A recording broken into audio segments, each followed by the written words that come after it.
No One Cares Less Than I by Edward Thomas. This isn't actually a key poem, so you don't have to have notes on it, but there aren't any key poems in the section Field Manoeuvres in the anthology, so I chose one I liked to prove to the examiner that I haven't just studied the bare minimum. It's on page 20, and as I've already mentioned, it's in the section Field Manoeuvres. It was written by Edward Thomas in 1916, which they don't tell us in the anthology, and he was a journalist and then a poet living in England. He was married and didn't have to sign up, but chose to anyway and joined the war in 1915. He was killed in action in 1917, and the majority of his poems were published after he died. No One Cares Less Than I by Edward Thomas. No one cares less than I, nobody knows but God, whether I am destined to lie under a foreign clod, were the words I made to the bugle call in the morning. But laughing, storming, scorning, only the bugles know what the bugles say in the morning, and they do not care when they blow the call that I heard and made words to early this morning. Firstly, bugles are brass instruments that are played at military funerals, and secondly, I found a website that said this poem is supposedly a parody of some of Rupert Brooke's poems, but I've come to the conclusion that it almost definitely is, which makes Brooke a perfect point for comparison in an essay.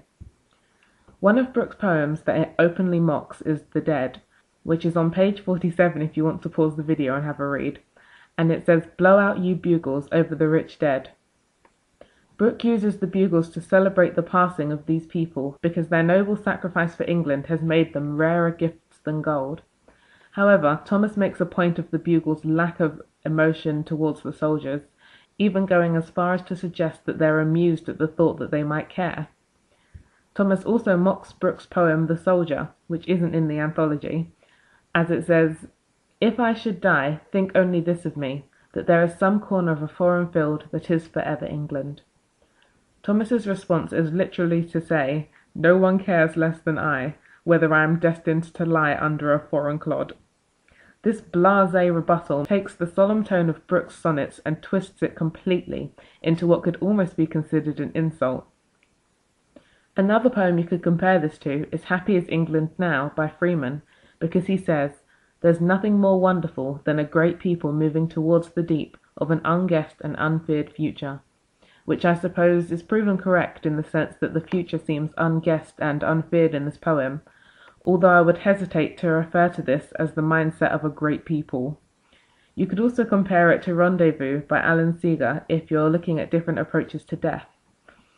Finally, you can compare it to a number of poems by Owen or Sassoon that focus on the nobility of the soldiers, because Thomas's tone makes this a good counter-argument.